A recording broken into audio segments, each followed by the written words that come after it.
এখন থেকে আপনার প্রিয় সিরিয়ালগুলো ফ্রিতে দেখুন এক্সক্লুসিভলি শুধুমাত্র সান নেক্সটে। এখনই অ্যাপ ডাউনলোড করুন। নইলে তাপসী রক্ষিতের আসল রূপটা আমি কোনোদিনও জানতে পারতাম না। আসল রূপ মানে? নন্দিনী খুব খারাপ সেটা জানি, কিন্তু ওনার মা তাপসী ম্যাডাম তো ওর মতো নয়। ওনার মা তো একটু আলাদা। একটু আগে অবধি আমি সেটাই ভাবতাম, কিন্তু আজ আমার চোখের সামনে সবটা পরিষ্কার হয়ে গেল। সবটা বুঝে গেলাম আমি। কি বুঝলি? আর কি করেই বা বুঝলি?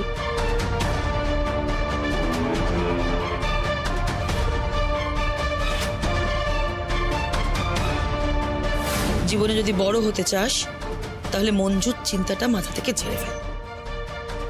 ওদের মতো মানুষদের হাতে রেখে কাজ করানোটাই হচ্ছে আমাদের রাজনীতি। সে কি তাপসী রক্ষিত দুমুখ সাপ হয়ে এভাবে তোর চোখে ভালো সেজেছিল? ওনাকে বিশ্বাস করেছিলাম। আমি ভাবতে পারছি না উনি আমার আর অর্জুনের বিশ্বাস নিয়ে খেললেন। নন্দিনী তো চিরকাল আমার চোখে খারাপই ছিল, এখন ওর মা আমার চোখে নন্দিনীর থেকেও খারাপ হয়ে গেল। বাদ দে, সব রাজনীতির খেলা, কি আর করা যাবে। শোন, তুই এখন এসব নিয়ে ভাবিস না। এই সমস্ত আজে বাজে মানুষদের ছেড়ে এখন শুধুমাত্র অর্জুনের ওপর ফোকাস কর। অবশ্যই অর্জুনকে ফিরিয়ে আনা আমার কাছে সবার আগে, কিন্তু তার সাথে অন্যান্য কেসগুলো আমি ভুলতে পারবো না। আর তাপসী রক্ষিতদের তো সব সময় নজরে রাখবো, ওদের আমি বেশি বাড়তে দেব না। বোন, তুই কিন্তু আবার আমাকে টেনশনে ফেলে দিলি।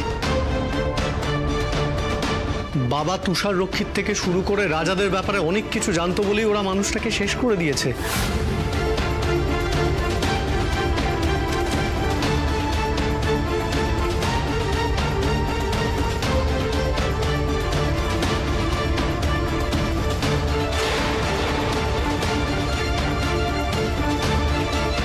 তুই তো নিজেও সেটা আন্দাজ করতে পেরেছিস বোন, তাহলে তুই কেন বাবার পথে পা বাড়াচ্ছিস? ছেড়ে দে, আমি বলছি ছেড়ে দে। ওরা ওদের মতো থাক, এই তাপসী রক্ষিতদের থেকে দূরে থাকাই ভালো বোন। ভয় পেয়ে থাকতে বলছিস? অসম্ভব। আমি কিছুতেই ভয় পেয়ে নিজের কর্তব্য থেকে পিছু হটতে পারবো না। দাদা, ওকে কিছু বুঝিয়ে লাভ নেই। মঞ্জুকে আমি চিনি, যাই হয়ে যাক না কেন ওর কাছে ডিউটি সবার আগে। মঞ্জু, তুই এখন একটু রেস্ট নে, তারপর যা করার আমরা কালকে করব।